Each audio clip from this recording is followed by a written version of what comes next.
Hey guys, welcome back to the Uncharted podcast. This is a podcast for men, and our goal here is to help men, you, take your next step on the uncharted journey of life, because none of us knows what the future holds, but God does. I'm here with our guest today, Chris Walton. Oh, I should probably introduce myself. My name's Matt Winter. I'm your host today, and I'm here with our guest, Chris Walton. And Chris, let me start by just asking you about your t-shirt. Tell me about that shirt. What's going on here? Jesus trained. So, Yep. So it's a great T-shirt my daughter got for me. There's a young man that used to wrestle at the University of Iowa that I have a lot of admiration for. Publicly would want to share his faith, and so I work out a lot, 6, maybe 7 days a week at the gym. So one thing I really like to do is show people that I love Jesus, that I love God, I follow Him, but yet I fail a lot. So I'm not big on just walking up and talking to people about it. It's not really my forte all the time, but I want something to introduce people or create a conversation. And this shirt and a couple others that I have with me today have done a lot of that, where people just walk up to me like, I've had people say, hey, hey, thank you so much for bringing Jesus into the gym. Like we need more of that in the gym. I've had other people walk up. I was at La Peep one time, and I had some old ladies ask me, "Hey, so where'd you go to seminary?" I had to step back for a second, just chuckle, like I didn't, but and I showed her the back of my shirt, which it's more of a wrestling shirt. I'm a huge wrestling fan, but again, it just created some conversation about faith and about Jesus, and that. We encounter ordinary people every single day that we don't know until we actually encounter or talk to them a little bit and just have a conversation. Like, people wouldn't know that I'm a lover of Jesus just by seeing me. Sometimes I wear a stringer tank that doesn't say anything, Right. but I want people to see that. Yeah. So. Yeah, you actually came to me with this idea several months ago, and you said, hey, what if we talk more about what that looks like to share your faith? And you said, I actually wear some very intentional T-shirts to the gym to bring Jesus into the gym with me, to make that just a topic of conversation. It also kind of breaks the ice a little bit because, as you said, it's weird to just walk up to somebody and just start talking about Jesus. And not only, sometimes it's a little bit weird if there's not a natural opening to the conversation, but it's also just kind of nerve-wracking. You're nervous. That's really hard to do. And so you do that intentionally through the clothing choices, through your clothing choices, through the T-shirts you wear, through the way that you act. And your family has always been very service-oriented. You guys love to go out and serve together and do things. And so that's part of that action-orientedness, because it starts that conversation. You can start talking about Jesus.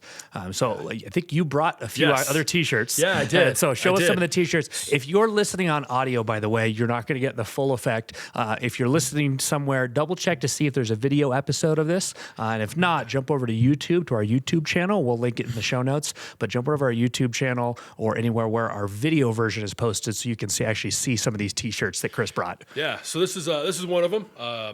77X. If anyone knows Lucas Black, he used to was a star on NCIS New Orleans. Quit acting because he wanted to spend time with his family, raise his kids the right way. So it says carry a cross in the back. And I just have a lot of admiration for that, to walk away from something you're making millions at and, hey, I'm going to raise my kids the right way. And, so I follow him. He's always doing podcasts for, or Instagram posts, with his kids and sharing faith. And, another tank that I love, I have a T-shirt of this one. There's nothing that Jesus and the gym can't get me through.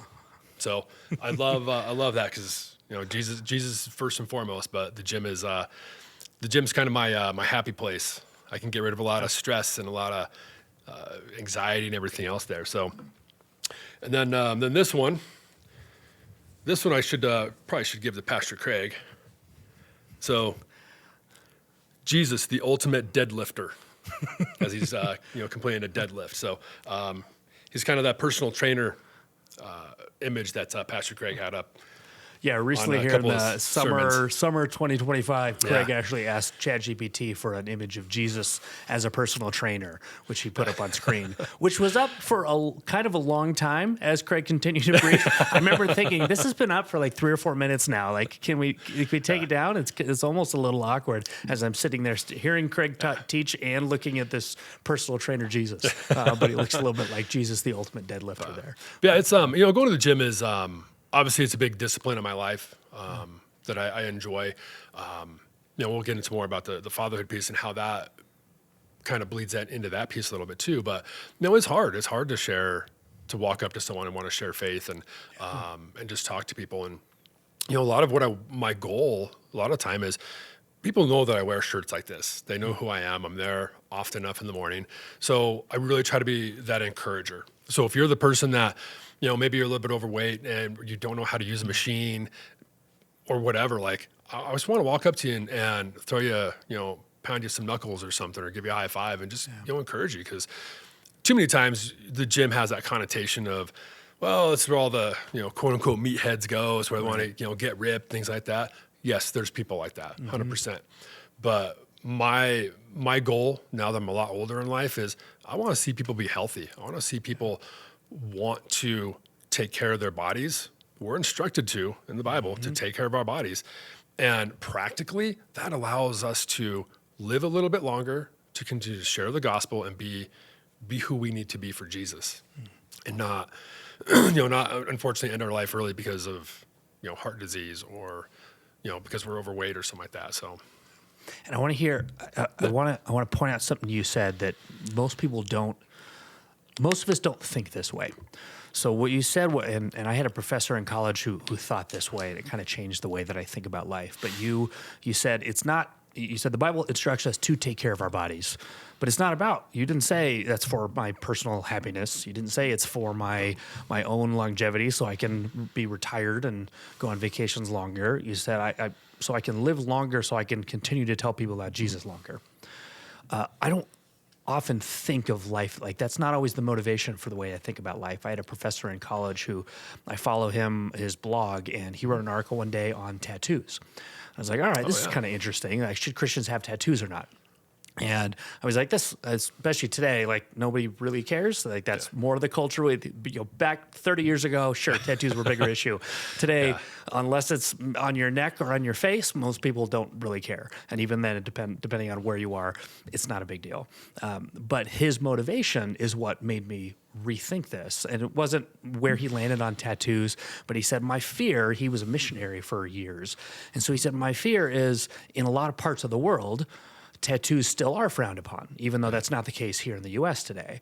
And my fear is that what if God calls you to do something that you didn't expect, and tattoos are a hindrance to your ability to share the gospel with people and to do what God's called you to do? And I don't even think about, I've never thought of tattoos through that lens. Yeah. I don't usually think about working out through that lens and staying healthy. It was actually for the kingdom.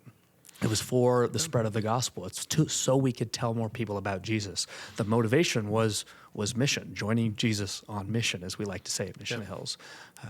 And that's kind of a through point for all of our relationships. And I think you are a really good example of that, whether we do that by intentionally wearing T-shirts at the gym.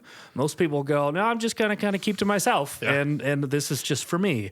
But you go, no, if I'm going to be here in public, I'm going to choose to do something that might, because I'm now having conversations with people, slow down my time at the gym, all right, because it's going to take longer. But it's because I know that there's a greater purpose to this, and I love that intentionality. Yeah, and it's it's never easy to want to go, but it's also a lot about discipline too. It's I really see discipline as a domino in a bigger game that ignites so many other things in life. And when people see you, like kids, in particular, or other people at the gym, they see you do something and how you live your life. They're drawn to that. They're going to remember that. They say a picture's worth 1,000 words, and we're taking mental pictures every second that we're living, and wherever we're at, we're taking these mental pictures. And my hope is that someone at the gym just sees that picture of of me living my life kind of as a billboard, of sorts for Jesus, but yet, walking around and trying to encourage people from time to time. It's not that I trust me, I fail more times than not at doing it, but my goal is to do that. And it really came out of a place of judgmentalism is what put me here into that spot, that place at the gym now where, 7-8 years ago, like I would like mentally in the back of my mind, I'm judging people like, wow, that guy doesn't know what so, but I really felt God working on my heart and saying, hey, I don't want you to do that, and really began to change my behaviors and do that. Do I still do it today? Absolutely. It creeps back in, just like pride. Yeah. Pride, as for men, that's our number one battle axe that we fight every day. So yeah, absolutely. But why do you think that is so hard to start up a conversation to talk with Jesus about somebody? Great question. About Jesus with somebody. It's always uncomfortable. Unfortunately, I think the world we live in, what you read in social media, things like that, which is a heavy influence on a lot of people, it makes it tough. It makes it like you don't want to. But I was even talking, even taken out of the scope of the gym and thinking about, hey, how do you share it in your workplace? And what does that look, and why don't we do that there? I don't think we do it enough there. I don't do it enough in my workplace. I think it's uncomfortable. I think, a lot of it is we feel, at least maybe me, I feel like I need to know more about the Bible.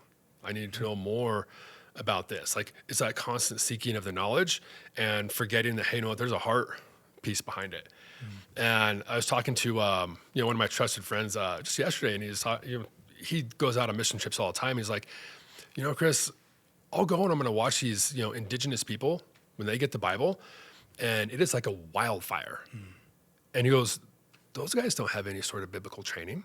Yeah. They've never actually, picked up a study Bible. They just have a basic Bible, probably not even translated to something they can always read, but yet they're running around like crazy spreading the gospel.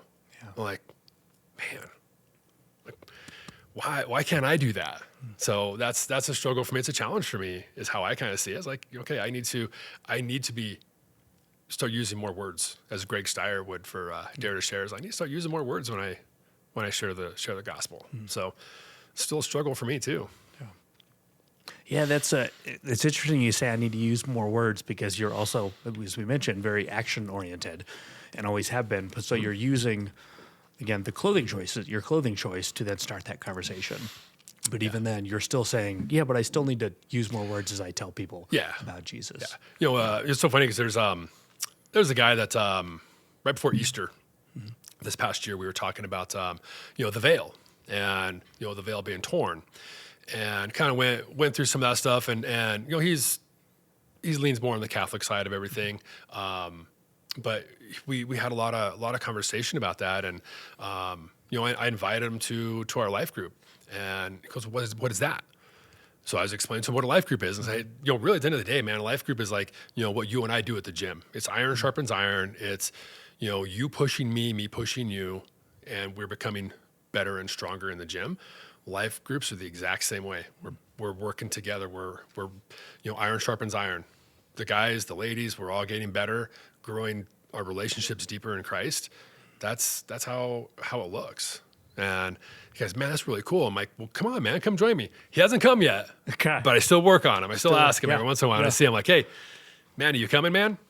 Oh, so, you just keep asking, and you keep that door open. And that's my job is just really keep the invites coming, and, Jesus will work on them. Yeah. He'll bring them. Yeah.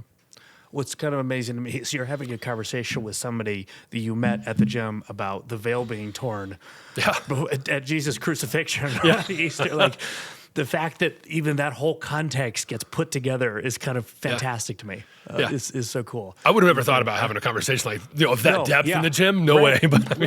But I mean, we have all kinds of conversations with people, and the gym I work out with, there's a lot of in the morning there's several. About half the staff from a local church is there. So I see him from time to time, and I'll chat with him, just talk to him, say hi. But I don't have a lot of in-depth conversations. Right. But I'm also of that belief, like, hey, you know what?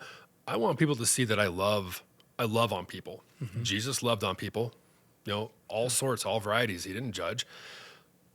Yes, I judge, but I still try to really love on people a lot. Yeah. So it's just what I do all parts of my life. Yeah. Yeah. So you're doing this at the gym. You're doing this sometimes at work. You're being intentional about the way that you go about your relationships. You're, again, showing people that you love Jesus, which is then starting conversations about it as well. How have you done that with your family? Tell me a little bit about your family. How have you done that with your family, with your kids? Been intentional about some of those relationships? Great question. I think, and I think really I'll tell you about my family first, but I think in order to answer the question, I have to kind of tell you a bit about my story. Yeah. So you understand where I've come from. Yeah. I'm not your typical story, I guess. So my wife, been married for 22 years. Oddly enough, we actually met at work. Or at a work event. She used to work for me, so she transferred and all that. But anyway, my oldest daughter, Tyler, is married, has 2 kids. So we have two grandkids. By true definition, she is my stepdaughter, but I've known her since she was 5, raised her. She's my daughter. Yeah. Love her just the same. And then I got my youngest, who just graduated from the University of Iowa, completely on fire for Jesus, like just amazing to see what God's done in her life. But so I said, to answer that question, kind of go back to, I didn't grow up in church. Like I grew up as a Roman Catholic. My mom kind of made us go, me and my 2 brothers go. So it wasn't really it wasn't our faith back then, and it's something we just did. Yeah. So high school, stopped going. I'd rather date girls, had more fun doing that than going to classes. Yeah. Dated a girl for a while, went to a Baptist church, had some really good conversations with the pastor at the time, went through Romans with him, really began to change me a little bit. At that point, I can kind of feel God grabbing me a little bit. Moved to South Denver, kind of walked away again, and walked away for a long time. You've been living in Iowa? No, the whole time? I born and raised in Denver, Okay. or up northern Colorado. Okay. How my daughters went to Iowa for school, I have no idea, man. Okay. So I didn't grow up in it. My wife and my youngest daughter actually went to church every Sunday. I, being a very prideful person, said, no, I'm going to go run. That was my time. I'm not going to give my time to anybody else. So there's a long period, I won't say a long period of time, good 9 months or so, where they went, I didn't. And one of the guys that lived next to me also went to the same church, and he invited me to his life group at the time. And so I went. I could feel, feel inside, hey, the Spirit's working on me a little bit. So I went to the group, and really that was kind of the impetus for everything that happened after that. Like God took me and just moved in not only my life, but my family's life as well. And so being the role model for my daughter, I definitely wasn't when she was young. As she grew up and we got older, definitely. I think I became a little bit more of a role model when I didn't know I was. As an example, we go downtown and feed the homeless the first Saturday of every month. And we've been doing that for 15, 16 years. She reminded me the other day, she goes, Dad, don't you remember, we were downtown feeding the homeless, and you had just saved up, you bought this brand new Under Armour jacket, and it was cold, the guy needed it, and you gave it to him. You took the jacket off your back and you gave it to this guy.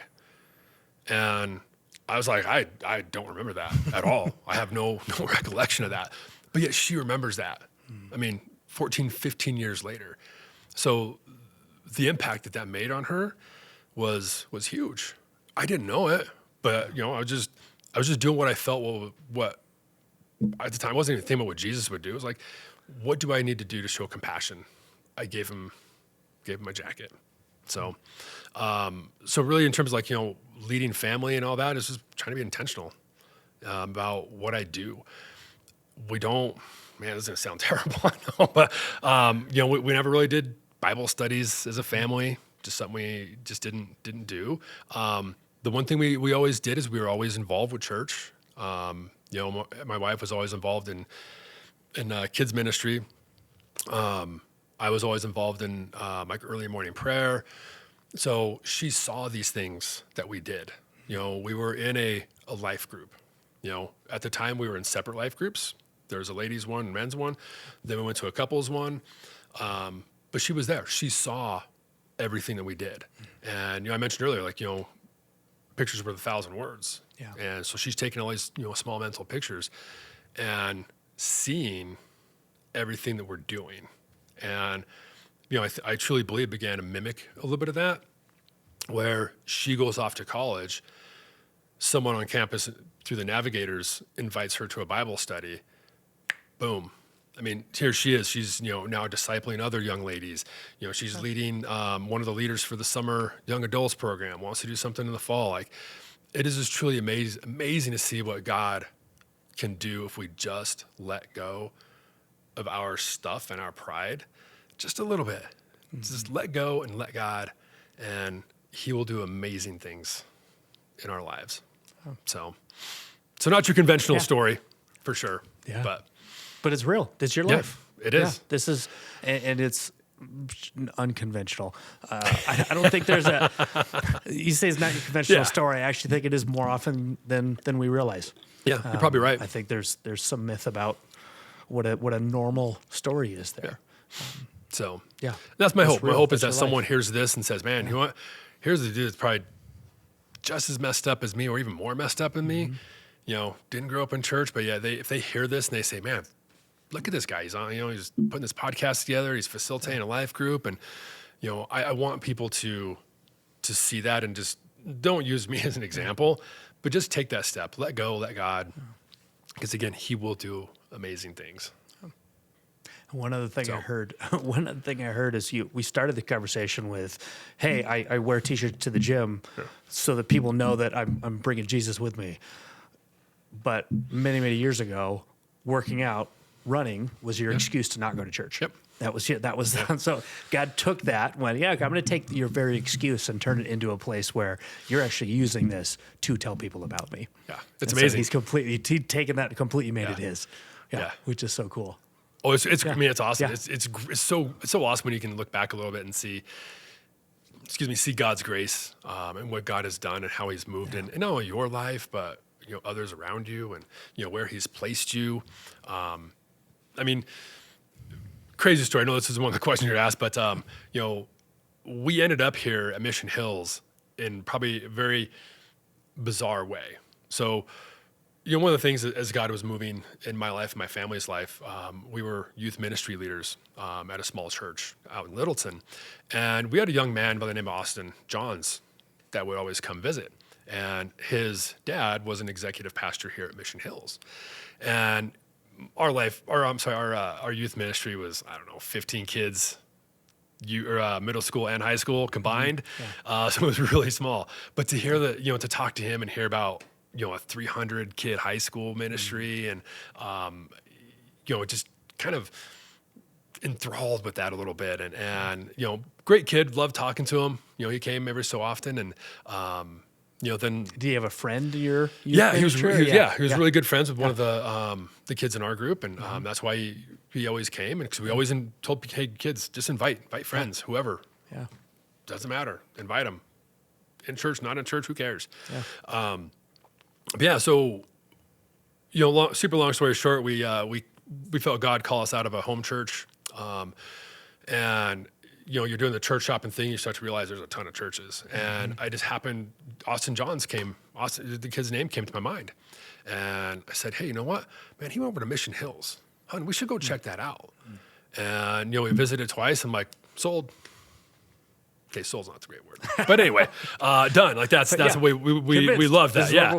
So we started attending very regularly this spring after Craig started that fall. The previous fall, and started facilitating a life group. A couple months right after that, and God's been good. Yeah, so that's awesome. It sounds like you guys got here about 6 months before me. Yeah, so we started with the Dove Valley campus. That started the fall, about a year after Craig started. So love it. Love every minute of it. That's really cool. So you said you I love the phrase you keep using, a picture's worth 1,000 words, and our kids are taking tons of mini mental pictures all the time, actually seeing us do this. I wanted to ask you how you do that intentionally about sharing your faith with your kids, but it sounds like it's largely through action. Largely through doing. And that's going to look a little bit different for every family. I know families that do the family devotions thing. I have not figured out a way of doing that actually works well for our family. So that's not one that we do. We've tried a couple different ways, and every time I come up with a way of going, hey, this is a good way of going about it, I'm going to try it out. I'm going to keep trying things, but that's not one that's actually worked for us. Sounds like that's the case for you guys too, but you've had regular patterns in your life to go, hey, we're going to once a month, we're going to go feed the homeless. And now you and Aaron do that even more often now. Yeah. But that's just going to be part of the way that we live. Yeah. So a lot of the things we do, but it's also, when Madison's growing up, one thing we always try to ask her is, hey, how was your day? And sometimes pry a little bit to try to get her to talk a little bit, but, sometimes she didn't have much to say. And, other days there was a lot to say, but, really trying to just be involved in her life, be intentional about asking that one simple question, allowing that door to be opened and not be closed, because it's hard. I mean, young parents, especially today, whew, man. I mean, you're working multiple jobs for some parents, and if lucky enough, mom's working one job, dad's working a job, but you're both very busy. You got sports. Life is chaotic, but making time for the small pieces, the small times where you can find them. Hey, how was your day today? Let's just talk about your day. Yeah. And just being super simple. When she was in FCA, hey, what'd you guys study tonight? Hey, let's talk about that. So I never wanted to impose anything I was studying or talking about. I always asked her what she was studying, what she was talking about, because I truly believe you have to meet them where they're at, not where I'm at. Yeah. And I think that opened the door a lot for her to just say, hey, this is where we're at, or this is what we talked about. Oh, that's awesome. And, so we'd, sometimes have to, dig up something for a couple minutes and just kind of read about it and study it together for just glimpses of time, moments of time. It wasn't designated 30 minutes or anything. It might be 5-10 minutes and just talk to them and study with it. So. Yeah. That's awesome. Yeah. Yeah, recently my daughter's 6, and she came back from a VBS she had done and came back. Well, I had a whole bunch of questions about Jesus. Great, we're going to talk about it. And about 60% of the time, that was just a way of delaying bedtime, but because that's the phase I'm in right now. But yes, sir. But it started a whole bunch of conversation. Like, okay, but I had to pry that out of her a little bit. Wait, what did you learn? Oh, wait, what was that? It's come from her questions, and she's very curious, and so it comes from her curiosity. Yeah. And, I'm never going to be able to give the full answer that I would love to give with a 6-year-old with the attention span that she has. I'm 30 seconds into a explanation of the theology of Adam, and she's totally lost. She's asleep. Hold on, I got to slow this down, back up. This is not about me, this is about her. Okay, let me answer her questions. Yeah. So, and it's hard. Awesome. And every... there's all the stages of life as a parent, that you go through. And for Aaron and I, we're definitely in that consulting stage, which is a hard stage. Yeah. We have the grandkids where the tendency is sometimes we want to be the parent, but we're not the parents. Yeah. Our daughter and son-in-law are the parents. And, we just have to, let go and let them raise their kids. And we just need to love on them, let them see how Mimi and Poppy do things, how we live our life. Yeah. And, we teach them to pray, before, at meals. And it's a very simple, very basic prayer, but getting them to, begin to recite it and say amen is a big deal. They're 3 and soon to be 5. Mm-hmm. So they're just learning some of those things. So. Well, and how have you stay? We talked about this a little bit before we even started filming, but how do you stay grounded yourself? What does your regular routine look like to keep yourself grounded? Like we talked about your morning routine. Yeah. And what do you do? Because that's the first step for any of us is, okay, what does my faith look like? Let me make sure I'm living this out. Now I can finally impart that to my kids. So what do you do for yourself to keep yourself grounded? Yeah, it's so funny because I've talked about this in my men's group, and a lot of them in my men's group on Thursday mornings, a little bit older and, more retired guys. And, but man, they chuckle every time. Like, So I get up 4:00 every morning. People think I'm crazy. I'm out right now. I'm done. I'm out. So, I get up at 4. I try to get to the gym about 4:30. On average, I'm there for about hour and a half. Try to put some cardio, have some goals I'm trying to work towards right now. Come home. When I come home, that's kind of my time. That's my study time, my prayer time.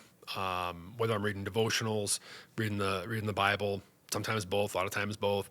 And then from there, a lot of times I'll do some recovery on my body, listen to a podcast, listen to Uncharted, past Uncharted's multiple times, past sermons, a couple other pastors I listen to from other churches.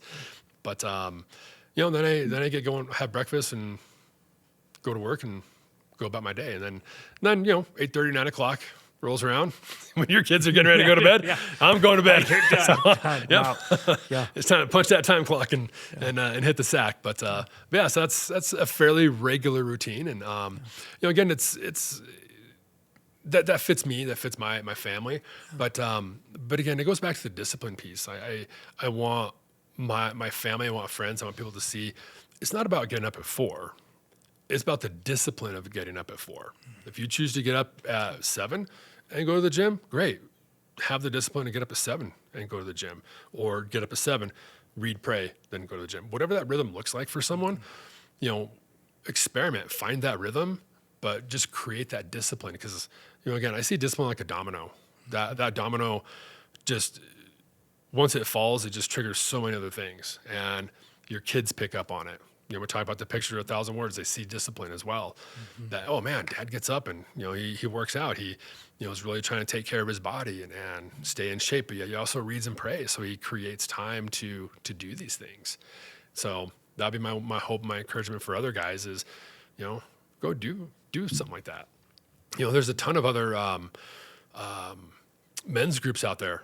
Mm-hmm. or exercise groups, not only here at Mission Hills, but outside of Mission Hills. Find one, get connected to other guys and just work out together. Yeah. I mean, there ain't nothing like working out with another guy. Mm-hmm. Iron sharpens iron, like we talked about earlier, whether it's working out in the gym, at home, at a home gym, running, whatever, talking about Jesus together, like we're just getting stronger together. Yeah. So you're part of a men's group. So you've got your morning routine. Yep. You're part of a men's group. And then yes. you and Aaron facilitate a life group as well. We've been doing, like I said, doing our life group, facilitating that since we got here, about 8 years. Yeah. Love our group. We've had, we've seen God do amazing things in our group. We started off with, 2 notebook pages full of names and numbers that people want to join our group, and we had 21 adults our very first night sitting around our living room, and over time it dwindled to just 8 of us, and God has brought couples and people into our group now that are family. They're family. We do things together. We went to Red, White, and You out in Clement Park this past July and hung out together. So we do things as a family, almost as a family unit. Yeah. So, which is awesome. That's, it's Acts, right? Yeah. I mean, that's what Acts was, mm-hmm. People living together, breaking bread together, doing those things together. So, yeah. That's really cool. I think that's about all we really do. Yeah. So, but that's all I got time for. You got to handle. Yeah. Well, that's all I got time for. You have to do all the other things too. You have to work. You have to. You spend time with family. Yeah. You guys should go serve the homeless regularly. So you guys serve regularly. Yeah. So there's a lot of things that you do. But that's one of the ways. I'm going to create some very specific routines and disciplines in my life to stay healthy, both physically and spiritually. Absolutely. Yeah. You have to. That's how you start off your day. Yep. Yeah. So. And I just think if every guy would just do that, and again, I keep using the phrase "let God," let go, let God, but mm-hmm. super simple. But I truly believe you just got to show up, man. Yeah. You just got to show up. Yeah. Let God do what He's going to do wherever. Show up to a life group. Show up to church. There's days that I'll admit there's days I really don't feel like going to church. Mm-hmm. The easy out in today's world is I'll just watch it online. Right. Mm-hmm. So for every time I say that. Mm-hmm. I'll guarantee you that I don't watch it online. Mm-hmm. It's just how I work. Yeah. So I know that, okay, I just have to get up and go. But once I'm here and I let go of that and let God do His work, it's amazing what God will do in those times, those days, those evenings, afternoons mm-hmm. now. But so, yeah. if you had to give advice to one guy said, I'm not doing any of these things, whether it's as a dad, as a man, in my faith, what's the first thing that you would tell them to do? Give me one simple step. All right, if I'm not doing this at all, what's the first thing I need to do? Man, just get plugged into other guys. Just get plugged into other guys, because, as guys, one of the biggest things we struggle with is our pride and our egos. And the sooner we begin to set a lot of that stuff aside, we never completely will. Like, again, I still struggle with it. Told you after this entire podcast, I struggle with that. But if you begin to let that go and let God in, he's going to do great work, and he's going to do that by, us guys hanging out together and doing things together, whether it's, going to the gym, whether it's, running together, doing some outdoor exercising together, whether it's a Bible study, whether it's just hanging out for coffee. It can be super simple things that doesn't have to be extravagant, doesn't have to be planned or elaborate. Just sit down and talk to somebody, talk to another guy, let them tell you their story, you tell them your story. And through all that, I mean, God will do, I keep saying it, but God will do amazing things, because I know he always does. He never ceases to amaze me, and never ceases to move. So just connect with other guys. So then, of course, go work out. That's always good too. keep that ticker going. Yeah, stay healthy. Absolutely. Awesome. So thanks for being here today, Chris. Hey, man, it's been a pleasure, man. You came with some of this idea initially, so I appreciate that. You've been involved, and I'm getting to know you both through life groups and through men's groups over the last 2 years. And so I'm really glad to know you and see you and Aaron, and the way that you guys talk about your kids, even in their faith. You guys really light up. We get to see that. And so watching your whole family go through that, and getting to watch your kids make their faith their own. That's you guys are so excited about that all the time, which I absolutely love. You're always willing to jump in, to help out, and to just be involved. And so you really put your faith into action, into practice. And so that's something we want to see you guys. Jesus glorified at the end of the day, and then how we can best try to live that out, and volunteer and do what we can. Yeah. So Very awesome. Cool. Well, hey, thanks for having me, Matt. It's been a pleasure. Thanks for being here, Chris. Hey, if you guys want to take any of these steps and want to get plugged into some men's community or a group, check out missionhills.org/men. Or just go to the Mission Hills website. You can also sign up. You can sign up for text. You can sign up for emails, all kinds of things. But get plugged in. Take your next step. We would love to help you take that next step on the uncharted journey of life, because this is not charted. We don't know what your life looks like, but God does. And so we would love to help you take that next step. Very thankful for Chris for joining us today, and we will see you next time. Uncharted is hosted by Matt Winter. We are mixed and edited by Zach Anderson. Our senior producer is Colin McFarland. Uncharted is part of Mission Hills Podcast Network in Littleton, Colorado. Thanks for listening.